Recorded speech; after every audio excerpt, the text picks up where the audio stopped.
अस्सलाम वालेकुम दोस्तों। इस वीडियो में आपको बताऊंगा कि हम कैसे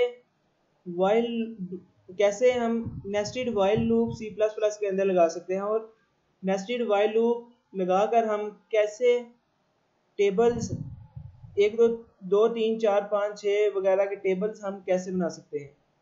चलो मैं आपको दिखाता हूँ कि ये हम सब कुछ कैसे कर सकते हैं। यहाँ डाटा टाइप यूज़ करेंगे इंट और इंट के साथ लिखेंगे हम एक ऑब्जेक्ट आई, सेमीकोलन आएगा, नीचे फिर आएगा i इज इक्वल टू 0। ये हमने i को 0 से इनिशियलाइज कर दिया, फिर एंटर, फिर यहाँ लगेगा वाइल लिखा और स्मॉल ब्रैकेट्स के अंदर हम यहाँ लिखेंगे कंडीशन अपनी। यहाँ लिखेंगे i इज लेस देन और इक्वल टू 10। ठीक है, यहाँ ऊपर ये जो हमने 0 से इनिशियलाइज किया है इसे 1 से कर देते हैं क्योंकि हमने टेबल्स बनाने हैं। फिर एंटर करेंगे और कर्लीज ब्रैकेट लगाएंगे। फिर यहाँ अंदर एक और वाइल लूप हमने यूज़ करनी है, तो इसलिए पहले उसका एक ऑब्जेक्ट बना लेते हैं इंट j और एक ans बना लेते हैं जो हमने आंसर निकालना है। फिर इसके बाद हम यहाँ j को इनिशियलाइज कर देते हैं 0 से इनिशियलाइज कर दिया, सॉरी इसे भी 1 से करना है। फिर इसके बाद वाइल लगेगा और स्मॉल ब्रैकेट्स के अंदर हम यहाँ कंडीशन लिखेंगे j लेस देन और इक्वल टू 10। फिर एंटर, फिर कर्लीज ब्रैकेट के अंदर यहाँ सी आउट में हमने लिखना है ans is equal to i multiply by j और फिर सी आउट में हम लिखते हैं, यहाँ लिखते हैं i, फिर एंगल ब्रैकेट्स, फिर यहाँ डबल इन्वर्टेड कामा के अंदर लिख देते हैं मल्टीप्लाई और फिर यहाँ एंगल ब्रैकेट फिर लिखते हैं j और फिर एंगल ब्रैकेट्स और डबल इन्वर्टेड कामा के अंदर लिखते हैं इक्वल, फिर यहाँ एंगल ब्रैकेट्स के अंदर लिखते हैं ans जो हमने टेबल बनाने हैं उसका आंसर, फिर एंगल ब्रैकेट्स और फिर लिखते हैं यहाँ एंडल। यहाँ नीचे अब हम इंक्रीमेंट ऑपरेटर लगा देते हैं यहाँ लिखना है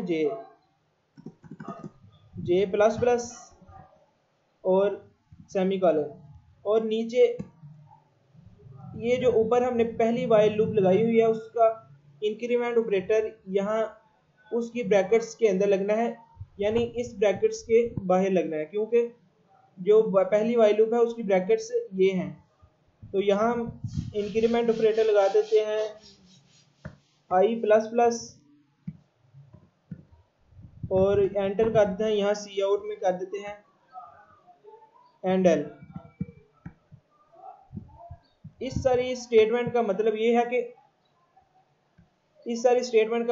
है कि इसमें पहले आंसर हम बना रहे हैं कि i मल्टीप्लाई बाय j, यानी पहले लूप चलेगी वो ऊपर वाली, लेकिन जब ये लूप मुकम्मल होगी तब वो वाली लूप में एक ऐड होकर दोबारा वो लूप चलेगी।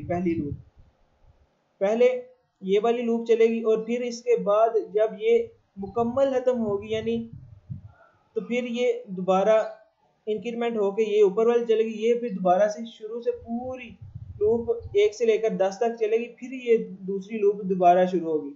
तो इस तरह ये ans is equal to i multiply by j, i multiply हो रहा है j से, यहाँ j1 है, j1 बाई 1 होगा, फिर j में इंक्रीमेंट एक और होके यहाँ 2 हो जाएगा। तो इस तरह यहाँ i और j की वैल्यूज आ जाएंगी और इक्वल टू के बाद आंसर जो आएगा यानी 1 और 1 जब मल्टीप्लाई होगा तो यहाँ 1 आंसर आएगा।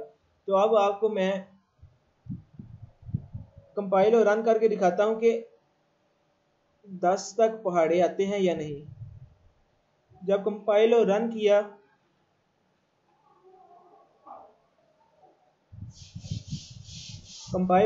तो आप देख सकते हैं कि ये इधर 10 तक पहाड़े आ चुके हैं। आप देख सकते हैं कि 10 तक पहाड़े आ चुके हैं। तो इस तरह हम नेस्टेड वाइल लूप लगाकर C++ के अंदर टेबल से बना सकते हैं। तो ये मेरी हर एक वीडियो के नीचे आपको डिस्क्रिप्शन में एक लिंक मिलेगा जहां आप ये सारा कोड रिटर्न में देख सकते हैं और इसे कॉपी कर सकते हैं। शुक्रिया।